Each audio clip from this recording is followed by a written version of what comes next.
Taste the Daily. கோவையில் புத்தாண்டு அன்று இளைஞர்களின் அட்டகாசத்தை கட்டுப்படுத்த முடியாமல் காவல்துறை திணறியது அதிர்ச்சியடைய வைத்தது. திருச்சி சாலையில் இருசக்கர வாகனத்தில் சென்ற இளைஞரை வழிமறித்து சிலர் கண்மூடித்தனமாக தாக்கினர்.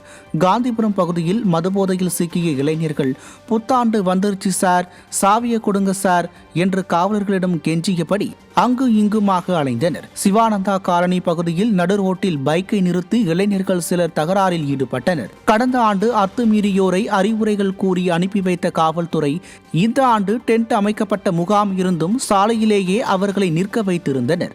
இதனால் பல இடங்களில் போக்குவரத்து நெரிசல் ஏற்பட்டு வாகனங்கள் ஊர்ந்து சென்றனர். நிர்வாக திறனற்ற ஸ்டாலின் அரசின் ஏவல் துறை அடாவடியான இளைஞர்களை கட்டுப்படுத்த முடியாமல் திணறியது இதன் மூலம் வெட்ட வெளிச்சமாகி உள்ளது. இவன் தான் அங்க பெட்ரோல் அடிச்சவன் அந்த பெட்ரோல் அடிச்சான்ல அவன் தான்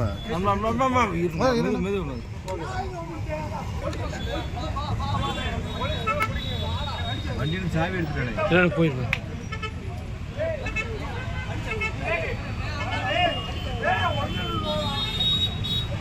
திருவண்ணாமலை மாவட்டம் வேட்டவலத்தில் அடிப்படை வசதிகள் செய்து கொடுக்காத திமுக அரசின் பேரூராட்சி அலுவலகத்தை பெண்கள் முற்றுகையிட்டு வாக்குவாதத்தில் ஈடுபட்டதால் பரபரப்பு ஏற்பட்டது.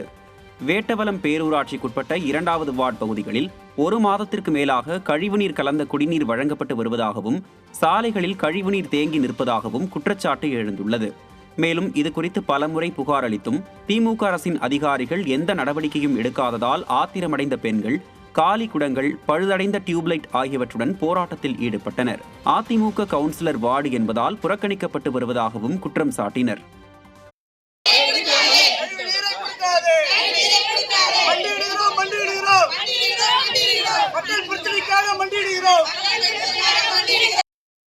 கன்னியாகுமரியில்